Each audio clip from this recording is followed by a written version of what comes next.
Stop making pot roast the way your mama taught you. Now, I love my mama and I loved her cooking, but after 50 years on this stove, I've ruined more pot roast than most people have probably ever cooked in their lifetime. So I earned the right to let you know the 3 mistakes most people make when making pot roast. So today we're going to fix all 3 of those mistakes. If you all stick around to the very end, I'll have a fork test to prove it. So if you get this wrong, you end up with a gray roast. It's all stringy, it's tough, it's not desirable. So if your pot roast needs a life jacket full of gravy just to make it taste good, you're doing something wrong. It's all about the upstream. So if you haven't been around a pot roast, you're probably making a couple mistakes, so let's get cooking. So number 1, you're either not searing your meat or you're not doing it correctly. So you don't sear that. This pot roast, see that? It'll be nothing. It'll be just like it is sitting there raw. No color, no flavor. That pan's about as useful as a screen door on a submarine right now. Just get that Dutch oven on the stove. I set it on medium and we're gonna get this seared. One thing you wanna do to this pot roast, you need to get her seasoned up. Put a lot of salt on it. I'm talking a lot of salt, like a whole bunch. Very important. Put that salt on there. This thing's been sitting out for about an hour, so it's at room temperature. Just get her seasoned up, get all them sides. This is about a 4-pound chuck roast up at the local grocery store. It looks pretty nice. That's a pretty nice looking chuck roast, if I do say so. I dried it all out. Doesn't look like it has any moisture. That's another thing you want to watch for. Now, if you like black pepper, you can hit it with a little black pepper as well. These kind of seasonings don't burn, don't get all crusty in the bottom of your cast iron, so you can just throw them on there right now. We just pat her in and we're ready to go. So one thing you probably notice here, it's kind of falling apart, so if you want to put some of this fine twine around it to hold it together, I think it does make a difference. Keep it nice and together. Do a couple turns, get her pretty tight, and then just put yourself a granny knot in there. Do it twice just for good measure. So once you get that all in there, just take a sharp knife and cut that off. That'll just hold that together and let it cook more evenly. So now that that pan's been heating up, I'm just going to hit it with a little olive oil. Decent amount. You want to cover the bottom of that. Now once that oil heated up for a little while, I use these shop rags that come out of them pop-up boxes. I like to just put a little bit of oil on the sides of the pan, just so nothing sticks. Now you gotta be careful, it can be kind of hot. If that starts to smoke, just turn her down. You don't want it smoking. You want it hot, but you don't want it smoking. That Dutch oven is nice and hot. Let's just put this in here. Oh, listen to that, would you? I always push down on it so you don't get that high spot right in the center. Just push her down a little bit. I usually go 4, 5, 6, 7 minutes. I want that nice and seared. I don't want it burned up, but I want it nice and seared. And while that's searing, one little trick I like, and you need pretty big tongs for this chunk of meat. If it's stuck, you can wait for it to self-release, but it's not sticking. Give her a little turn, just in case you got a spot that's not touching. So we're a couple minutes in. I did turn this up a smidge. That's a big chunk of meat. A lot of them juices are coming out the bottom here. Let's take a quick look. We're not quite there. We're getting there, but not quite. Let's go a little longer. I'll rotate that again.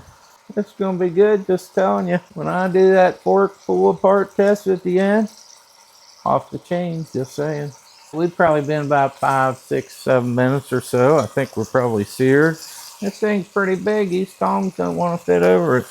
I'm going to coax it over with a fork. Let's see what she looks like. Oh, perfect. Look at that sear. Let's just turn her over. Nice, even. That's a beautiful sear. Very important, get this sear right. Probably won't take quite as long on that side, but we'll probably go about 5 more minutes, and then we'll check it out. See this thing, it has a good bit of fat here in the middle, which we're going to enjoy later. But that's why I tied it together, because if I wouldn't have tied this together, this would have been flopping open, and then we wouldn't get an even cook. So it's good to tie your meat when it's a big chunk like that. That's a little bonus tip. So we've been a couple more minutes. Let's take a look-see. Yep, that side looks good too. Look at that nice sear all the way across. We'll just get these edges done. The sear will be completed. Now these sides, they don't take quite as long because you don't have as much meat touching, obviously. So we'll just roll her around a little bit at a time, get this all done. All right, we're getting a little hot. Just turn her down. You don't want the smoke. We got that sear done, and you can't buy them kind of seasonings. You want to use that. What I usually do, just because I don't want to use more than one pan, I just set her on here. Look at that beauty. Some hot water in this cup. We're just going to dump a little in. A little bit at a time. Let that come off the bottom. It's pretty hot. We'll turn her down some more. Now you want to put hot water. I've never had a pan warp or crack or any of that stuff from putting water in a cast iron, but don't take a chance. Use piping hot water for this step. Now I'm just guessing here. I don't know how much to put in. I'm just guessing.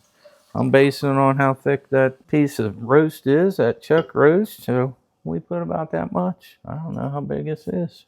Let me see if I can tell you. That was about 40 ounces of water. So I love this roasted beef base. I think it's better. Has some good flavors. And about that much. I think this tells you how much you put. I just guess. About that much. That's about a tablespoon. I put that in there and just, we'll put it in and mix her around. Let that get it all combined. So you can see it's kind of a pasty kind of stuff and it'll dissolve. I think it's already dissolved.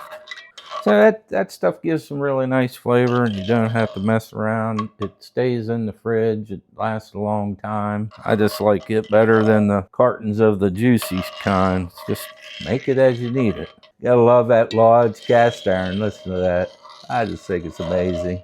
It doesn't bother me one iota that that's rough bottom. I think it actually helps me cook.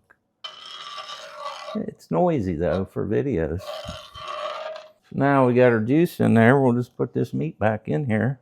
Grab a hold of it, set her down in there. Thing of garlic here. I just cut the end off, left the root side on, left the top off. Just like that. Kind of like that right there. I just plop it in here wherever it fits. Doesn't matter, it'll all combine nicely. Chopped up some really chunky carrots, same thing. Now you can put these in later too if you like your veggies a little more crisp, but this will make this taste delicious. So I like to put some in. Same way with potatoes. I don't put my potatoes in right now. And I got a whole onion here that I left really chunky. We'll just throw it in there. And last but not least, got a little rosemary and thyme. I call them weeds. Just stick them in there so they're in the juice. That's all you gotta do.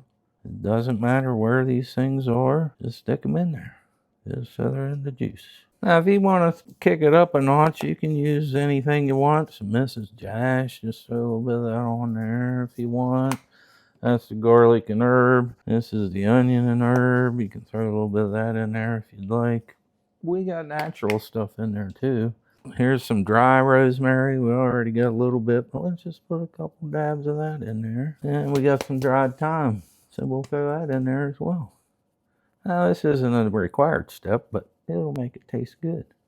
Stovetop, get her nice and seared. That's a step you absolutely can't avoid. You have to sear. So turn this off. We don't need the heat anymore. Put the lid on. So mistake number 2, too high of heat. And I'm going to die on this hill because you want to cook pot roast low and slow. I see everybody there cooking their pot roast, 350, 375. It's going to make it tough. It's going to make it chewy. Set this at 275 and you'll be fine. Now it's going to take 3, 4, 5 hours. So you can't buy seasoning that's patience. Patience is the seasoning of choice for pot roast. And this pot roast doesn't have anywhere to be, so it's got plenty of time. I got plenty of time. I'm cooking this early in the afternoon. It'll be ready for dinner time. I kind of call this a forever method because it takes forever. But anything that's delicious usually takes some time to cook it correctly. So what do you all say? Let's get this thing in the oven. She's a little bit heavy. That's a 4-pounder and probably a 6-pound Dutch oven. I just put it on a middle rack and that's it. We put it in the oven. We just want to make all that meat and them fats melt down into buttery type texture. We don't want it all stringy. We don't want it all chewy. So that's it. Low and slow wins this race as always. Hey, we've been about 5 hours in. That's a big chunk of meat. Let's check her out. Oh boy.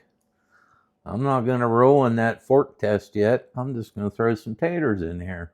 So I just took some potatoes. These are, I think, russet potatoes. And I just chunked them up into big pieces. They're going to take a little while. We like them with the skin on. If you don't like the skin, go ahead and peel them. They'll work either way. And just throw them in here. Think they'll all fit? I think they might. So we got them in there. One thing that's kind of cool, you can get this Italian seasoning stuff that you use to make dressing with. And sprinkle a little bit on there. Then we'll get this lid back on here and stick her back in the oven. So one thing I did about 3 hours in, I cracked the lid a little bit. It just helps to get that sauce a little thicker. Always works better that way. So when I put it back in there, I got the lid just barely cracked off the edge. So we've been at it just about a total of 6 hours. 6 whole hours. The advantage of low and slow. I think we're ready. I'm going to turn this oven off. And we're going to get it out and take a look-see. And there she is, right out of the oven. Oh, look at that beauty. I say we cheat and go a little early and fork test these potatoes. Oh, look at that. Soft. Oh, baby. I'm telling you, I'm excited. So let me get this over here and show you what we're going to do. So like most meat, I do like to let it rest. I'm going to try to get this out of here. If I can get it out without it falling apart. Oh boy. I can get it up out of here without it completely falling apart. I think I got it. Oh, potato fell on the stove. Messy Bob is at it again. Oh, look at that. Oh my goodness. Let it rest while I'm getting the rest of this together. I'll just pull this fancy old foil out and cover this thing up. The other thing we like to do is throw some green beans in. Some green beans from a can because I forgot to buy fresh ones. Now obviously this is piping hot. It should have been 275 degrees. We'll just stir that in there a little bit and put the lid on and these will just heat up. Now you can do your juice any way you want. If you want it to be more like gravy, then you could thicken it up. We kind of like it this way, so we're just going this route. Here we are, the moment of truth. Let's get this string off of here. Nobody wants to eat that. Mistake number 3, you're cutting your pot roast with a knife. Set that aside, we don't need it. I'm serious, back away from that knife. When this pot roast is done the way I'm going to show you here in a minute, you don't need a knife. And a properly cooked pot roast should be afraid of this fork, especially 2 forks. And I know what you're thinking, you probably always sliced it. Some of you don't.